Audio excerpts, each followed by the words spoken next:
Welcome to We Are Libertarians. With our triumphant return from break, we took December and I think half of November off to retool. Had a few changes. I actually left the Libertarian Party of Indiana. I was the executive director there, and I left to take a job in an advertising agency in Indianapolis. So we're now recording the podcast today from my apartment. Creighton is back, Creighton in all of his glory and knowledge. And if you are actually near a computer, you can go to our YouTube page, and you can check out this the video of it. We're going to start doing a little bit of expansion on the video. You can go to the chat section and text us a question, and we'll post that when we record a show. The biggest change, actually, is wearelibertarians.com. We put together a website. We added a couple more contributors besides myself, Creighton, and Chris, and we're expanding that a little bit, so we have written content as well as the podcast. One of our contributors is actually filling in for Chris Galt today. His name is Greg Lenz. Greg, welcome to the podcast. Thanks for having me, Chris and Creighton. Thank you. Chris Galt apparently he's working in snow removal,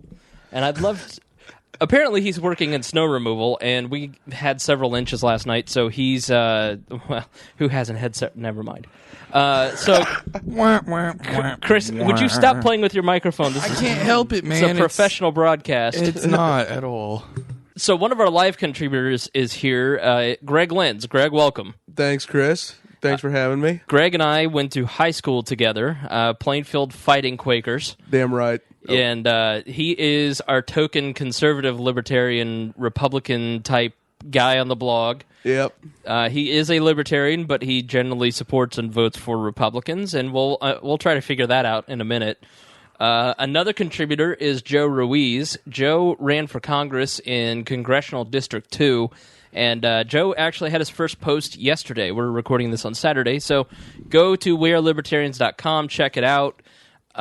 We've built a Google Plus community. We've got a YouTube page where you'll see our live streams and other YouTube items. Maybe someday we'll produce some videos or something. But we're expanding We Are Libertarians a little bit, and we would appreciate your feedback. We'd love to hear topics that you'd like discussed on the show, topics that you'd like to see written about. So please get in touch with us. Our email, our fancy new shiny email, is editor at wearelibertarians.com. So if you have any feedback on the show, on the blog, suggestions, or if you want to actually be a guest contributor, write something and send it to editor at wearelibertarians.com. So let's find out a little bit more about Greg, our contributor to We Are Libertarians.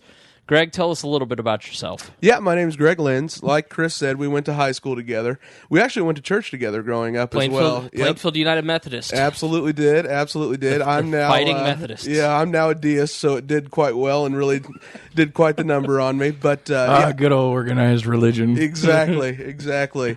I actually run an internet marketing company here in Indianapolis. I do online reverse mortgage leads and traditional refinance leads for different mortgage companies around the country. And I've always been interested in politics. And as far as my politics goes, I consider myself a Republican in practice, but a libertarian in theory. I haven't totally subscribed to the ideals of the Libertarian Party, but I definitely support the party. I'd like to see it get absorbed by the Republican Party and take the lead role in governing and creating legislation. And that's something I'd like to be a part of and help bring forth in the state of Indiana. All right. Well, whenever Chris or Creighton can't be in, we're going to bring Greg and, maybe Joe. Joe lives in South Bend, so we're in Greenwood right now. And if you know Indiana, that's a long way. So Joe couldn't be here today. This snow really messed everything up. We were actually going to have a photo shoot. And I had the perfect shirt. I know. I got a better one than the one I'm wearing. Because we're trying to make the blog actually look presentable, which is why I don't know why we're putting our faces on it.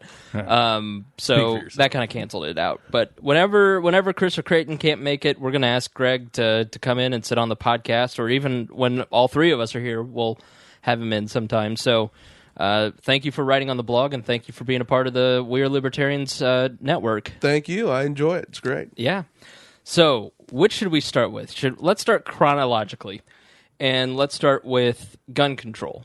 After the Newton tragedies, obviously there has been a time of mourning, and there's always a productive time to have discussions about things like gun control.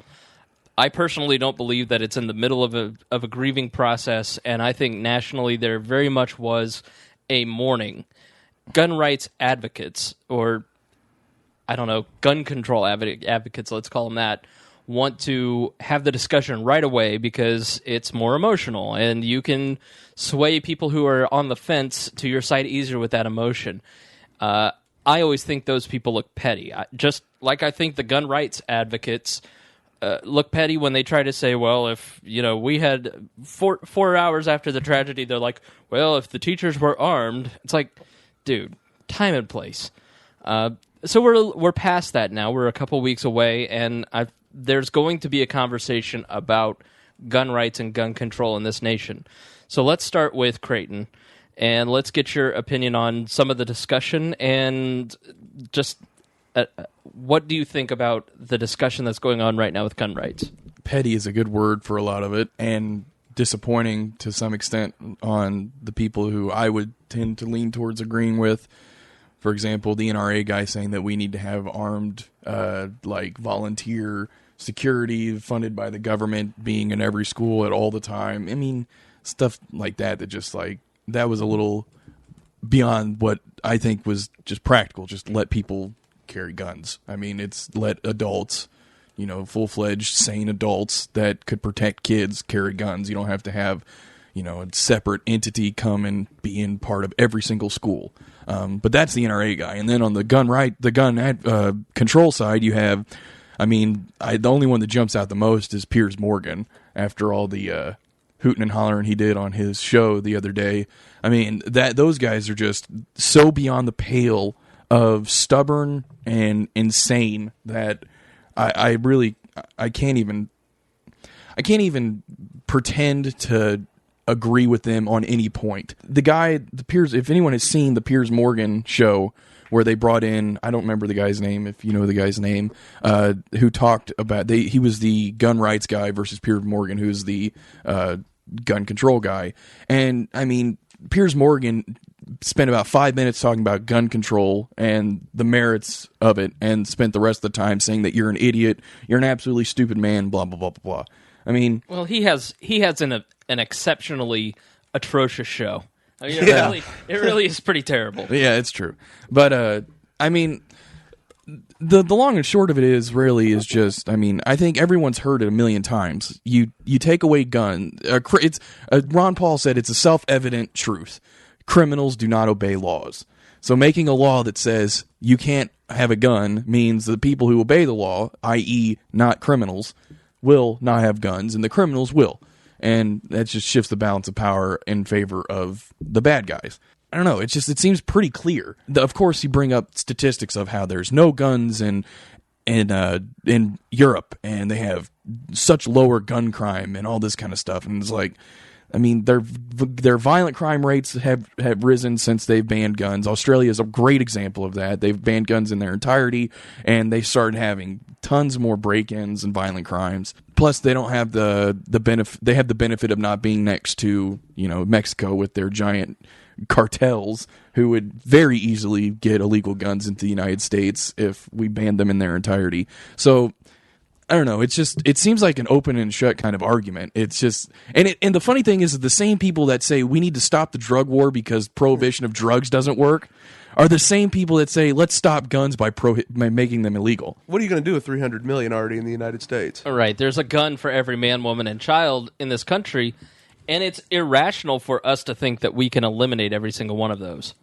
And it's un-American, and I know that sounds like typical conservative right wing whatever. But the truth is that it's more than just a gun rights argument. It's a property rights argument. It's property, and you can do harm to people with various forms of property, and guns are just ones that are very clear in their purpose, and that is to inflict damage. And a responsible gun owner inflicts damage against those that are trying to harm them. They use them for protection and defense. They can be abused, and a lot of property can be abused. But the truth is that America, we have a tradition of private property rights, and we have a tradition of specifically gun rights. that is really the truth. I mean, people will bring in the whole militia argument and all this junk, but the Second Amendment is probably the clearest amendment, the clearest phrasing in the Constitution as far as what the right of the individual is. The gun control advocates could at least grant that they're trying to propose something that is significantly un-American.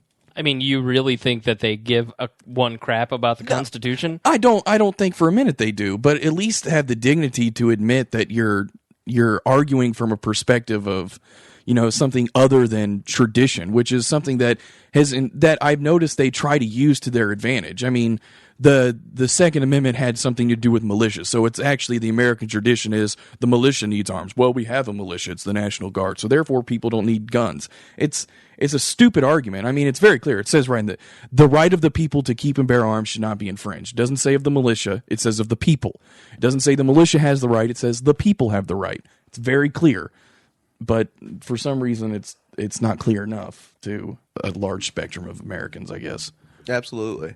And I think Pierce Morgan displayed it perfectly when he mocked the Constitution as a flawed document. Right. And he mocked the Bible as a flawed document. I mean, he demonstrates what he is right there. How many people have signed the thing to get hit and deported? I don't want to sign up for the White House's website. You have to actually register to the website to sign it, so I don't want to do that. I think we had this conversation before. You're signing up on the whitehouse.gov website to let them know that you're in favor of secession. Yep. I mean, I may already be on a watch list, but I don't want to move up 2 notches, Plus, there's a beautiful graphic of Robert E. Lee on the horseback. Let's go to whitehouse.gov and sign a petition. We're seceding. So guns. What are some of Greg? What's some of your thoughts on gun rights? My thoughts are similar to Creighton's. I do think there is a discussion that needs to happen after the Newton thing. Obviously, what happened was like what Rahm Emanuel said after the financial crisis: never let a good crisis go to waste. They seized on it. They want to get something passed. They've got the sentiment on their side right now. I believe. I haven't looked at the most recent polling data, but it seems like it's tipped in that direction. And I think there are probably merits to not have AR-15s on the street or have them more highly regulated. Now, handguns, things like that for self-defense, I'm completely fine with. I don't have any issue with it at all. I myself as a gun owner, I don't own an AR-15. I think if I would probably only shoot it with my redneck friends back in Plainfield, blowing up cars, things like that. But I can't see the argument of why it's necessary. And I know that's not the heart of the argument, but I don't see a huge downside to outlawing or making it more difficult to get an AR-15. And Newton's a bad example because that was bought legally, if I'm right. Mm-hmm. The mom bought that legally. That's something there's probably no way to prevent. And from what I understand, is the main crux of what they're trying to do now is just reinstitute the federal firearms ban that they had back in the 90s. And from what I understand, Connecticut had that as a ban, that language as state law. So right then and there, you're kind of faced with the prospect of, well, this was state law in the state it happened, but it still happened. I don't think for a minute that the gun control advocates are coming from a perspective of this will. I don't know. I think it's more of just an issue that they've. I mean, everyone knows they've had it for years. I mean, it's a vanity thing. Yeah, the 90s they've had it. I mean, ever since Columbine, even before that, even back to an extent back to when Reagan had the attempted assassination, there has been this push to have government do something about guns to literally no success. I mean, for every legislation they've passed, there's been no success. There hasn't been a huge dismantling of gun control laws in America.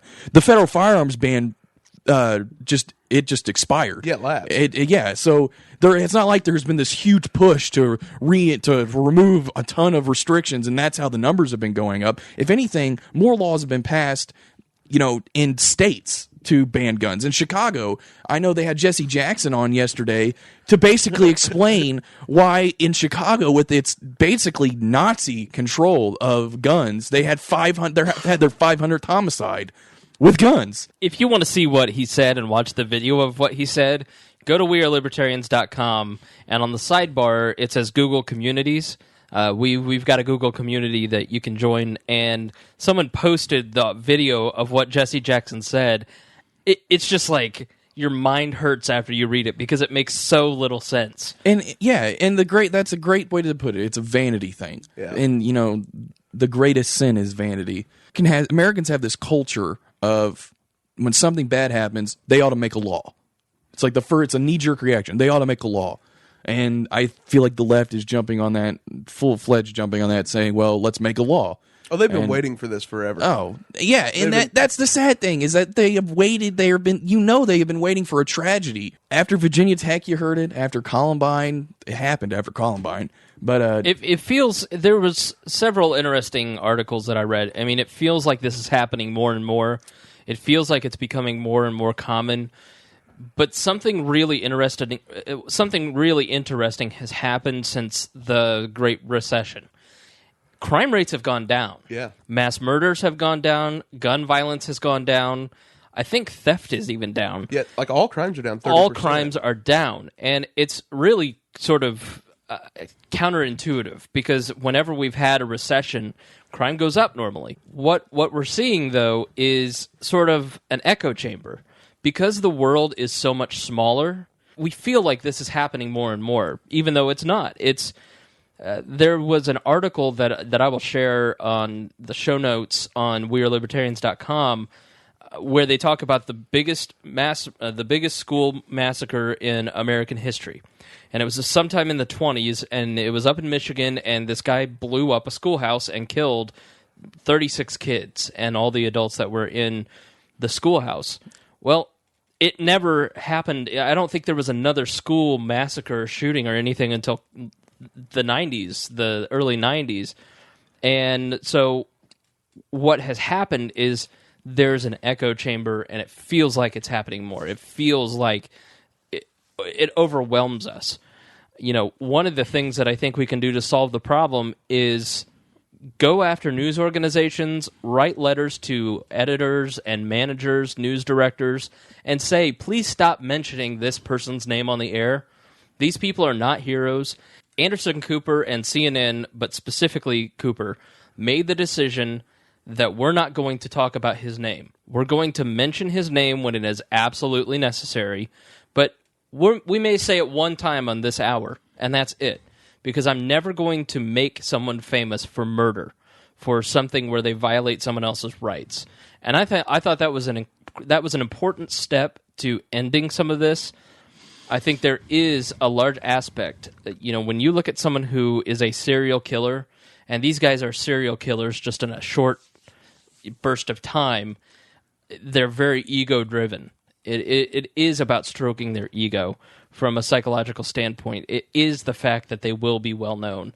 And the less well-known we can make these scumbags, the better off we're going to be. I think that's an important first step. Yeah, and I think Penn Jillette, I saw him, I don't remember where he was on, but... Wendy Williams. Was it Wendy Williams? Yeah, he was great. He straight up said, he said, he made an excellent point. It's like, this is a terrible tragedy, but it's also an anomaly. I mean, math is on the side of people who want guns for sane reasons, for protection and sport and hunting. I mean, it's like, it's so statistically insignificant. While it is tragic when it happens, the statistics of when they happen is so insignificant that, I mean, you would be considered insane if you tried to say that that was the definition of the class. I mean, to extrapolate this one event as the whole class of gun owners is what they're trying to do, but it's just people would, laugh in your face. It's ridiculous. And he made that point. It's a great point. I mean, it is an anomaly. Most people who own guns are just average Joes. They don't want to kill anybody. I loved how he talked about, if you want to get serious, swimming pools and seatbelts kill children by a magnitude of 10 over gun violence. And of course they didn't want to hear that. Yeah. And it's ridiculous. I mean, and then of course he also, there has been a slight trend to try and blame Asperger's for this. Vilify people with Asperger's. Especially coming from people who are, the left tend to be, from what I have gathered in my life, they tend to be more, they emphasize political correctness to a larger extent than I would say other groups of people. I use all those terms lightly. A lot of them have been saying that, Asperger's, and then he's sitting at home playing Call of Duty and he has Asperger's, and then he goes out and he kills a bunch of people. And it's like Asperger's just kind of makes you put your foot in your mouth, is really kind of what it does. That's really the extent of it. It's not like schizophrenia. You just kind of put your foot in your mouth, and That's really about it. But they're out there trying to say that Call of Duty and Asperger's caused this guy to kill 27 kids. I mean, no, that's not what it was. I mean, how many people with Asperger's committed crimes last year? I'm sure it's nothing. Yeah, I mean, I know someone with Asperger's. I mean, they just kind of put their foot in their mouth. That's about the extent of it. Yeah. And they're completely sane. They completely understand right and wrong. It's kind of interesting to see how both sides have reacted to this. Like I said, the NRA's reaction was just ridiculously dumb. I couldn't believe that they went that route. But yeah.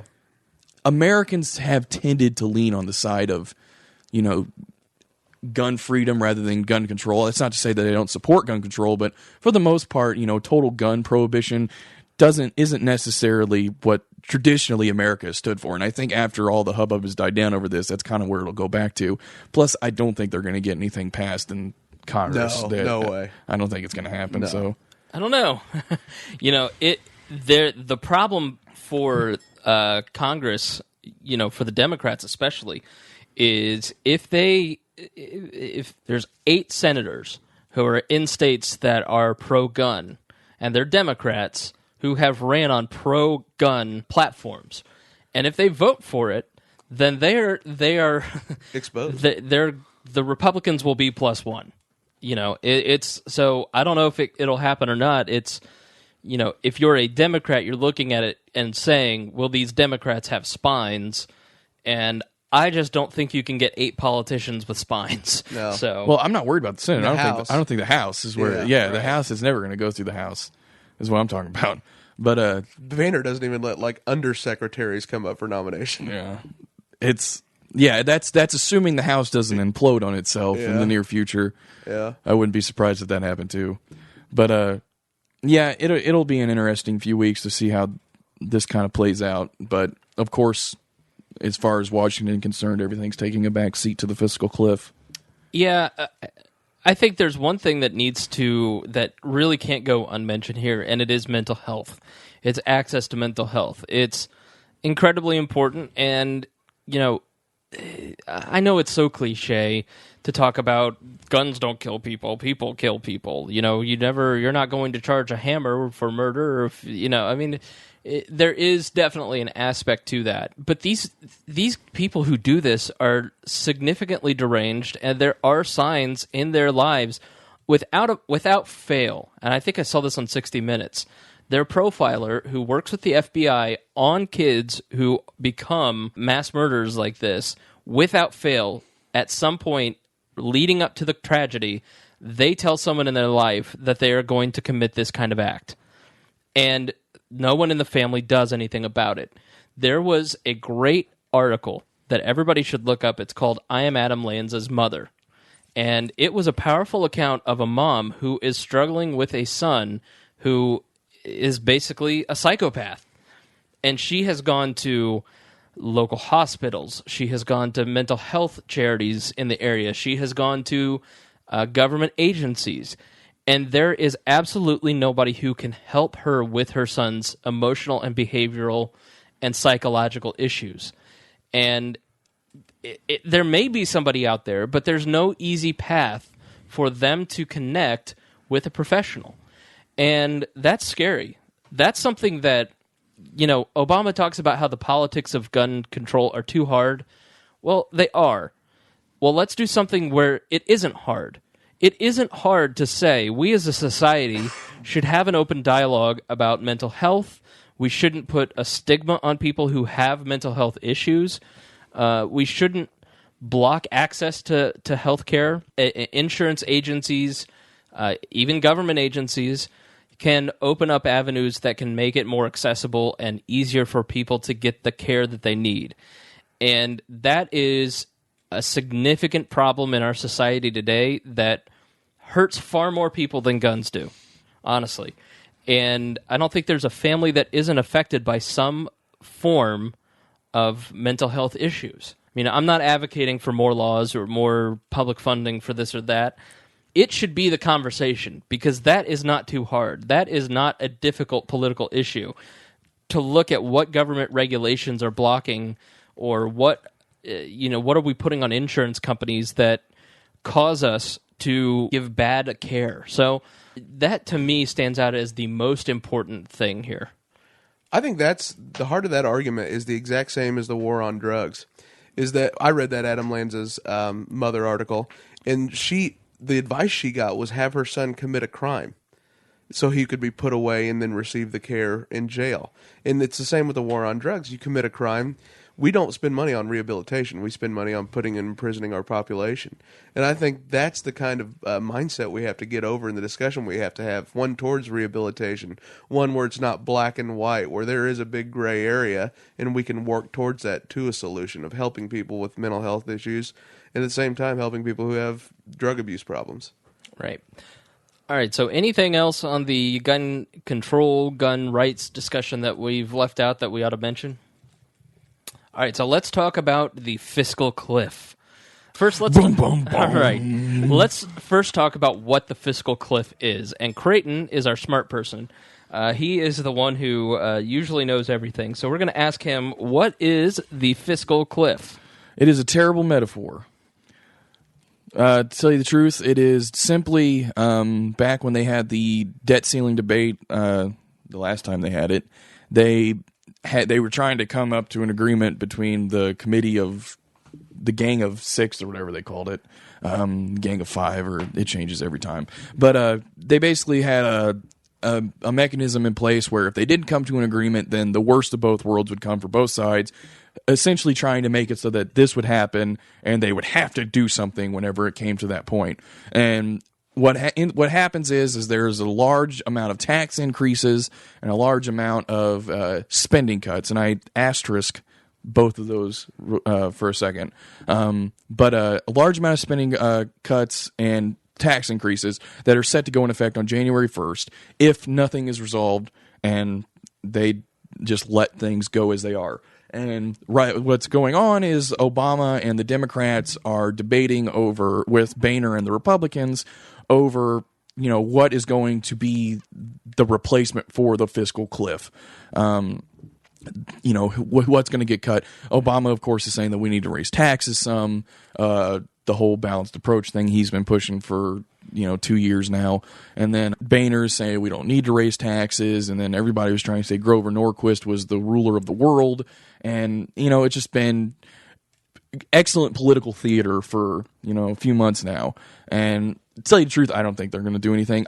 Today might be the day we find out if they do anything, but I would not be one little bit surprised if nothing happens and everything goes the way it's going to go.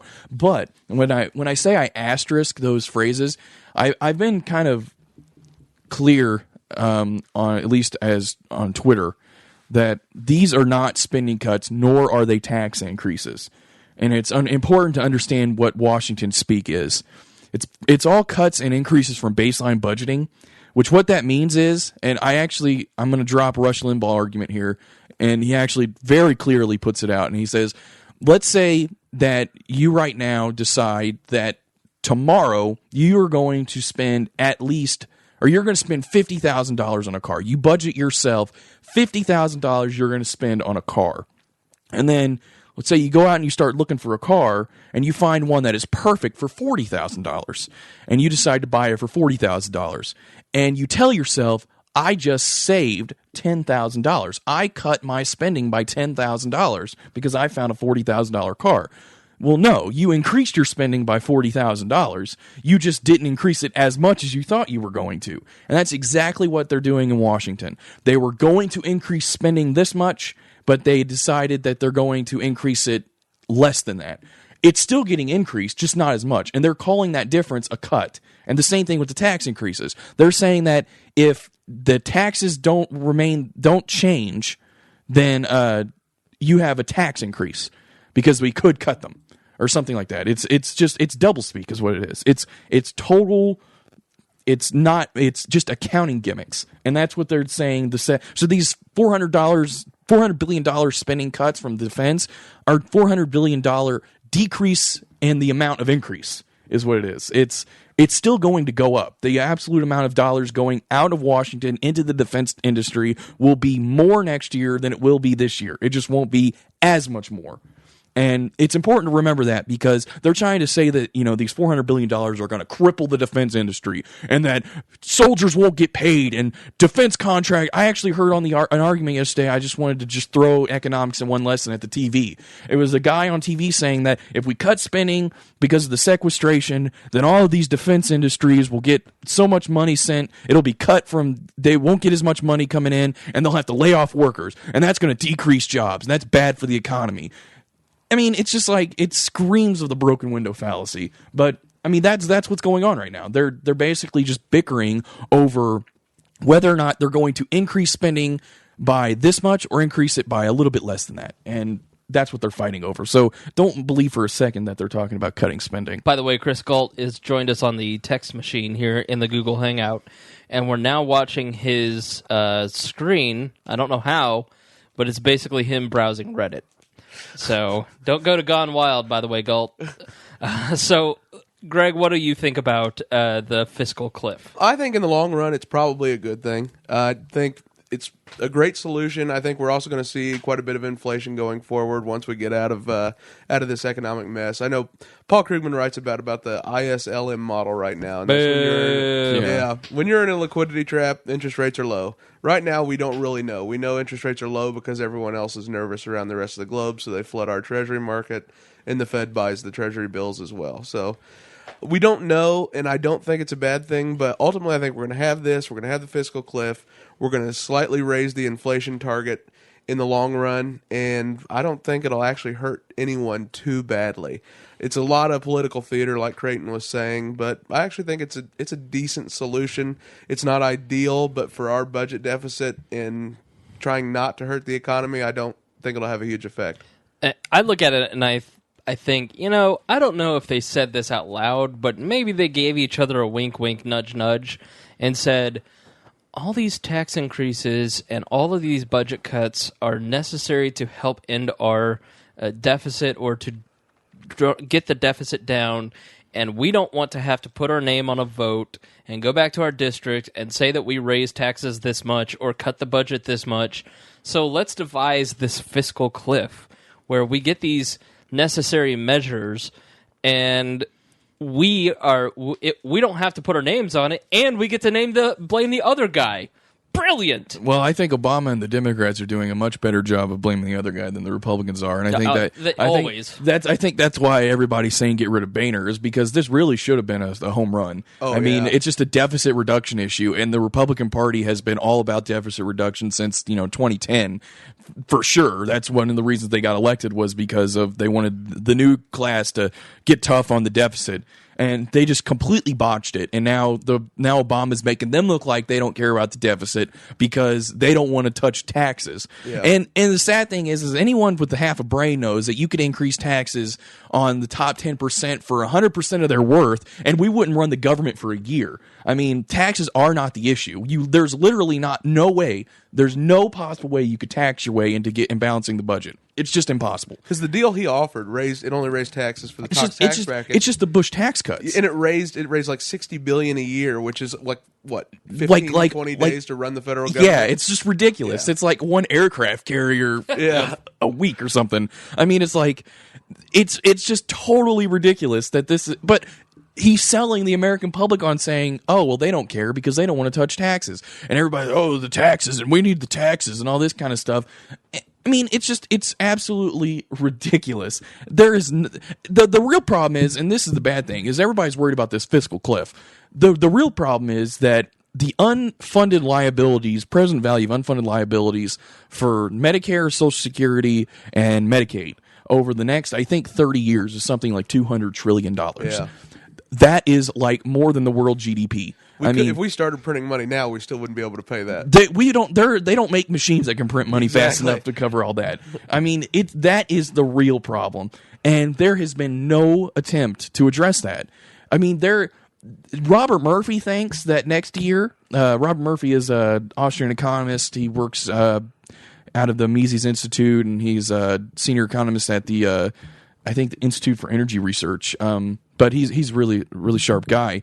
He thinks that the Fed is going to monetize next year the equivalent of our deficit. He specifically tried to make clear that he doesn't think they're going to monetize the deficit, but they're going to monetize enough to be equivalent to the deficit. Yeah. And I mean, I wouldn't be surprised. Oh. And it's just they're running out of options. Either interest rates are going to shoot up, and the other recession that's looming around the corner is going to hit, or the inflation's going to shoot up, and we're going to have. I don't think that you're going to be able to. I mean, back when inflation shot up in the 70s, they had to raise interest rates, and one of those things is going to happen in the near future. And what was that noise? Was that Mittens? Yeah, he's up on the fridge. Mittens. All right, let me ask this question because I'm conflicted.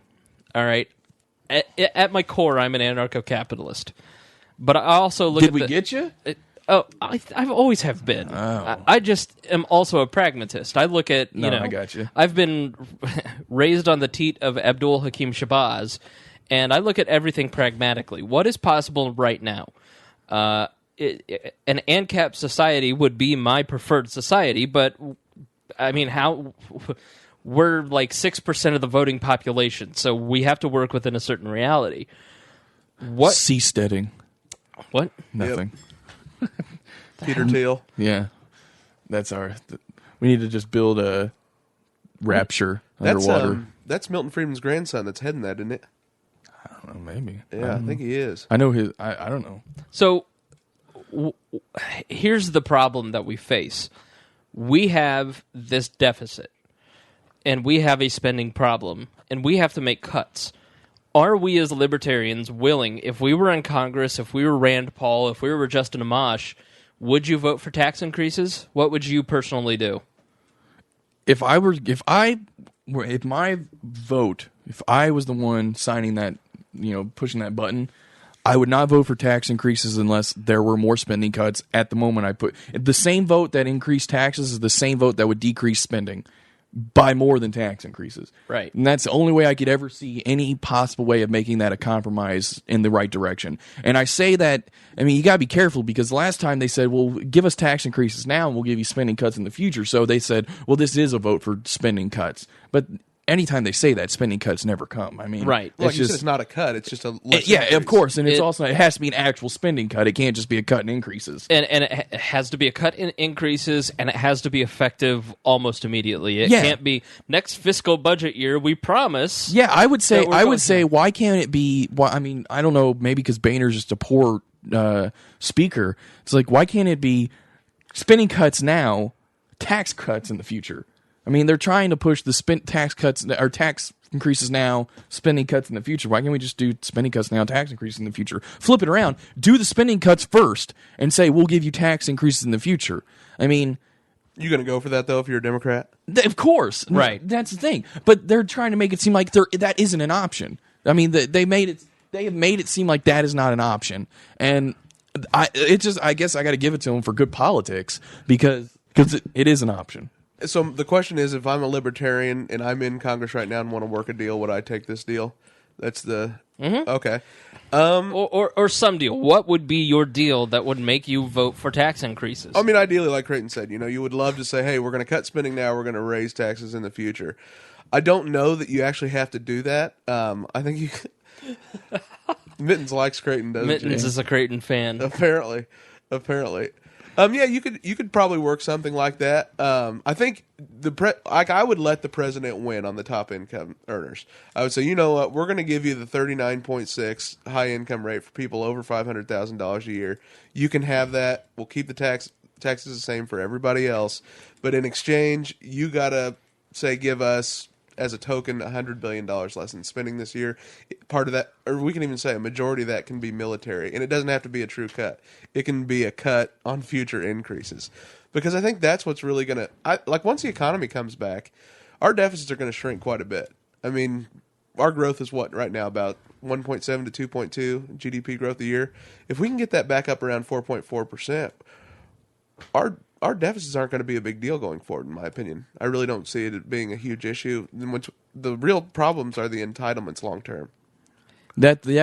And they're not even talking about those. Yeah, but the big thing that I'm afraid of is I don't necessarily see that we are on the brink of a recovery. I think, I mean, the Great Depression was 2 different recessions. I think we're in the interim between another recession, and I think that they're setting the fundamentals have been set that it's just a ticking time bomb. I mean, if you look at the Fed's balance sheet, it's just like the stuff we know of is like $16 trillion of new money they just made out of thin air to give to other banks, to give to our banks, to give to the government. And that's just what we know of. And that's a partial audit. I mean, it's just there is no way that you can just print that much money, that you can just spend so much, and you can manipulate interest rates so much. I mean, it wreaks havoc on the capital structure. And I think what we've done is we've just injected the heroin addict with more heroin, and he's feeling nice right now, but he's going to come crashing down. And I don't necessarily see as... I think that this fiscal cliff, or maybe bad Christmas sales, or something next this... I mean, if you've seen the numbers, the student loan bubble... That's the next bubble. Student loan bubble looks like it's about to burst. I mean, it could next year could be a bad year. It could be a really bad year for the economy. Like another recession bad recession bad. I think you've said it before that if the retailers don't have a good Christmas, that could be incredibly bad. You combine these crippling tax increases without a real significant actual cut in what we're spending. You combine that with bad Christmas numbers. You combine that with student loan debt crumbling. I mean, it spells trouble. I mean, and also trouble in the Eurozone as well. So, to answer the question myself, you have to give and take. I mean, there's no way around it. You have to give and take in this situation. You have to vote for some tax increases, but only if it's for actual spending cuts. And I know that, some of these Tea Party guys, some of these libertarian-leaning Republican guys, they take a tremendous amount of heat for saying what we just said. And they're completely blamed for this entire mess, despite the fact that Boehner gets his caucus in line. He puts together a plan that they're all mostly willing to accept, at least enough to get it passed, to get the votes. And then... The Obama and the Democrats, they blow it. They say, we're not accepting this. This is not enough. We want more, And it's like, okay, then it's on you. But somehow it always gets blamed on, the fiscal conservatives. It blows my mind. But it goes back to what we were talking about before with, the CNN's coverage of the Newton tragedy. You look at Soledad O'Brien and some of those folks, it's like, so Mr. Gun Control Advocate, how are we as a society going to pass enough laws to get rid of these guns and get them off the street? Like, that is not a fair and balanced question. That's not, that's the fiscal cliff issue is, what is wrong with the Tea Party Republicans and all these guys? So, I don't know. Are we screwed? I think we're screwed. Tell you the truth, God's honest truth, I think we're screwed. I in the sense of, if you mean by screwed mean the economy is going to be destroyed, I think that's going to happen. I honestly don't see enough spine in Washington for them to get anything done of note.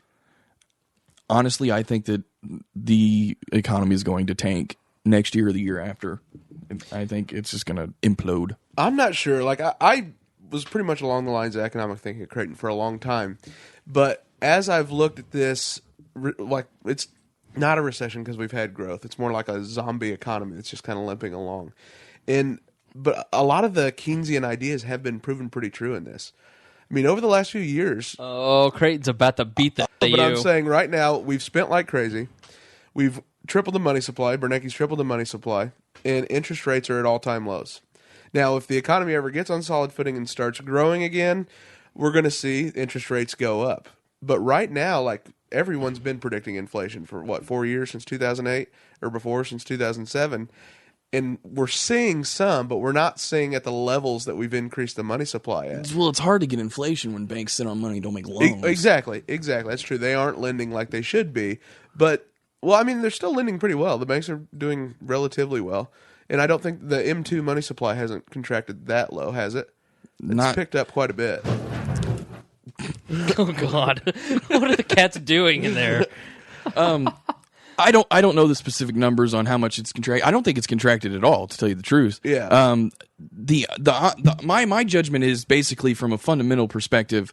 I mean, the amount of new credit that has just flooded the market, and it's not necessarily flooded into the people that actually use it. It's flooded into the distributors, and I mean, it's going to take time for that to go out, but when it does, it's going to fundamentally misdirect the problem I have with the Keynesian analysis is looking at things from an aggregate perspective. It misunderstands that capital isn't just a blob; it is intricately woven throughout people. It it has a purpose. It's dictated by time preferences. I mean, there's just so many intricate things. It's like any other price system. They're all interchanged and interwoven, and it is a market. Looking at it from the aggregate just makes it look like, well, if we just increase, aggregate demand and we spend this much money, then it'll be fine. And when the economy starts kicking off and the motor goes into overdrive, then we can start paying off the deficit then. And I mean, I don't think that's ever happened. That's not a politically workable economics. Like, that's always been my critique of Keynesianism. Well, no one ever wants to raise taxes when the economy's doing well. So you end up just spending and having. Well, I don't even think the argument is that you would have to increase taxes. I think the argument is that when the economy's growing, you get more revenue coming in. True. So the argument is that you just stimulate the economy, and when it starts kicking off and the motor goes into overdrive, more money comes in just by default, just by percentages being bigger when the absolute blob's bigger. Yeah. But I don't think that's ever happened. I don't think that I don't think the last time they ever tried to say that is how it worked was when World War II happened. And honestly, the economy didn't really start healing until after World War II when they started deregulating and stopped spending so much. But like what Bernanke did, you would argue, would be a pretty Keynesian idea to increase the money supply that much. We just haven't had the fiscal side from Congress to buy into that. Well, I would say yes, Bernanke does mark me as a very tried and true Keynesian, but he also marks me as a guy who lived in a time, saw what happened in the 70s when, the kinds of the Keynesian just inflate and unemployment will take care of itself. That kind of fell apart. Yeah. So he also is trying to deal with that to an extent. So he doesn't want inflation to go crazy, but at the same time, he wants interest rates to stay low. But to have interest rates stay low, you have to increase the money supply through give it through banks, and then them doing that can increase inflation. And at the same time, you also have to remember, and this is something that I think Murray Rothbard did excellent work explaining during the Great Depression, is just because the CPI or the GDP, whatever it's called, the global pricing. No, the GDP nominal. It's the inflation indicator that they use with the GDP. I don't remember, but the CPI or the GDP inflation indicator, I think it's like the derivative or something. I don't remember what it's called. Forgive me. But dumbass. Yes, I don't remember the exact term. But either way, those numbers are all based upon nominal adjusted increases in prices. But that misunderstands what prices are. Prices are, ratios of essentially utility that people have for a good. So if, for example, during the Great Depression, prices didn't really go up a lot. Or during the 20s, I mean. During the 20s, the prices did not increase dramatically, but they should have been decreasing. So the fact that they didn't change means that, you had this credit misallocation occurring. And that's what at least Rothbard argued caused the Great Depression, was keeping prices stable printing credit to keep prices stable caused the misallocation that ended up being the Great Depression. Yeah. Well, the same thing can be happening here. And I'm not going to go on the record and say that's what's happening, but just because the CPI isn't going up doesn't mean that you're not having the problem. Inflation itself per se is not necessarily a problem. Because even in a healthy economy, free market, let's say no government at all economy, you can have inflation. Yeah. And it doesn't necessarily hurt everything. What it is if inflation is a result of credit expansion, just willy-nilly given into the market through loaners, through banks. That's when you get credit misallocation that increases capital structure at the expense of, you got to get into whole economic capital theory here, but nevertheless, you can have that and not have like CPI indicators going up. Yeah. And that doesn't necessarily mean that inflation is terrible or that inflation isn't here. It just means that it isn't showing up in the standard indicators because they only try and do, nominal adjusted increases in prices. I mean, So, I mean, there's a bajillion things. So that's why I just say just look at the fundamentals. You have the Fed printing $16 trillion that we know of, and that's going out into the market. It may not be out into people's hands that actually start businesses or build buildings or actually use it, because the banks are sitting on it. But once they do, people are going to start spending it, and then you're going to start seeing prices increase to an extent, unless interest rates kick up. And they will. They might. And eventually they're going to have to. I mean, the banks they will The have. seniors are getting screwed right now too. Yeah. No, they will have to if Bernanke doesn't. If Bernanke goes the route of saying that he doesn't want 1970s style inflation to happen again, he doesn't want stagflation to an extent, then I think you'll see a more extended period of lower interest rates because Ben Bernanke is going that route. But the fact is, I don't think Ben Bernanke is that kind of person. So it could be that he just says, screw, we'll keep interest rates low, and we'll print money out the wazoo. And that's all he worries about. He's on record saying he'd just throw money out of a helicopter to keep interest rates low. Mm-hmm. I think that's the kind of person. I don't think he has the spine to let interest rates rise when they need to. And I think, just from a perspective that I've experienced, just seeing how he acts and what he's written, I think he'll just print money because that's all he knows how to do. And his thesis is, his whole career is based on the thesis that the Great Depression could have been avoided had they just printed more money. Yeah, because it was deflation that caused, deflation. That's his whole career. That's where you get political consequences. So, let's say we do that recession and Bernanke's not in the Fed chair position. Oh, he is retiring. Yeah, he is retiring. So there's that. I don't know who they're talking about. I heard John Taylor's name being kicked around, but you know what? I bet it's Geithner. No way. Come on now. No way. Would you be surprised? No. Yeah, probably not. But deflation has huge political consequences. You start having prices drop. Now, granted, there's a sharp recession, but then you get massive layoffs. You get all that pain. And so, really, from a political perspective, Keynesianism is the idea. Well, that's why it became so popular. Yeah. It's because he basically just came along and say, hey, all that stuff you wanted to do, I'll make it official. Yeah. I'll put an economic theory around it.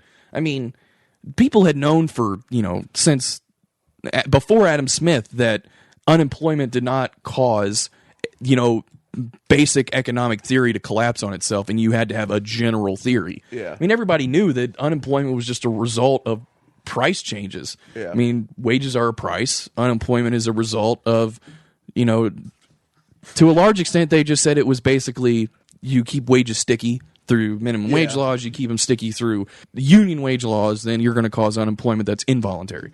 But he came along and he said, you know what? I'm going to make this nice and fancy. I'm going to throw a bunch of I'm going to throw a bunch of graphs in there. I'm going to bring up some new concepts. And some of his stuff's just been abandoned, like essentially the labor time. He tried to make a new number. I don't remember what it was called, like time labor indicator or something, is like wage hours or some number that was like some aggregate. They tried to basically quantify something that you couldn't. I don't remember exactly. It's been a while since I've read it, but it was a target for them to shoot for. Yeah, it was just like he tried to create like a wage unit, kind of like Marx did. Yeah, and they've abandoned that since then. But it's just he came along and he basically told the politicians, do what you want to do. I'll make it look nice, and they ate it up. Yeah. And it's just mercantilism is all it is. It's just old school mercantilism that took a new form and became fancy. Well, we're almost out of time, so let's finish up with our final thoughts. Let's start with Greg. What final thoughts would you like to share with the audience this week? I think pay close attention this week to the fiscal cliff.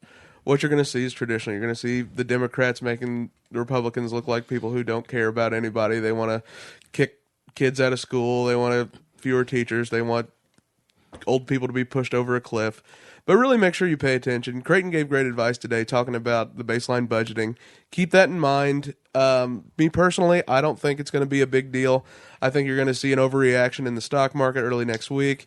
After that, I think things will level off. I don't think it's going to end up being as big a deal. I think we'll end up seeing probably 2.5%, 3% inflation for an extended period of time. I don't think we'll see any meaningful cuts, true cuts, going forward. And I really don't see any major changes coming to America's political system in we'll just continue running deficits, and as the economy improves, we'll just see smaller and smaller deficits for an extended period of time.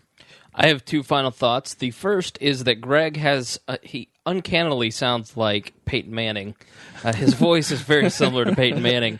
And the second is, we failed to mention, and we would be totally remiss if we didn't mention this. In the 30 minutes we talked about gun control, we didn't explain what the Second Amendment truly means. The Second Amendment... Oh, yes. Yeah. How could we forget this?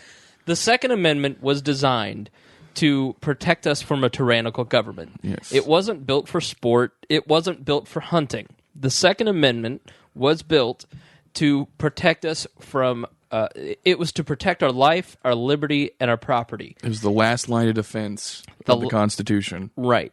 And so when someone tries to hurt you and hurt your life, your liberty, or your property, then you should have the right to defend yourself. Even if that person who's trying to hurt you is the government.